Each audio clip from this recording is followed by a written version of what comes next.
Hey everyone, welcome back to the channel. In today's video, I'm walking you through how to easily export reports from your contact dashboard to analyze your email campaign's performance. Let's get started.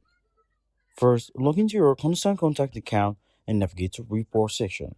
From the main menu, here you will see an overview of your all email campaigns.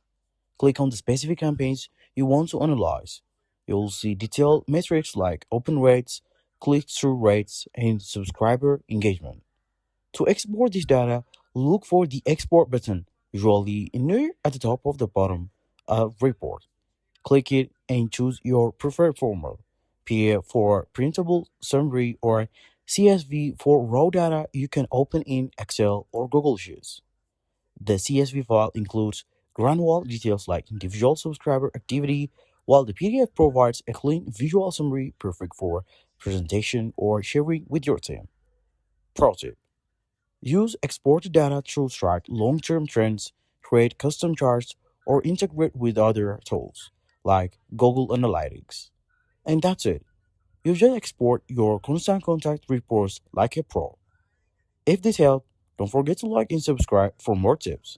Let me know in the comments how you use these reports. Thanks for watching and see you in the next video.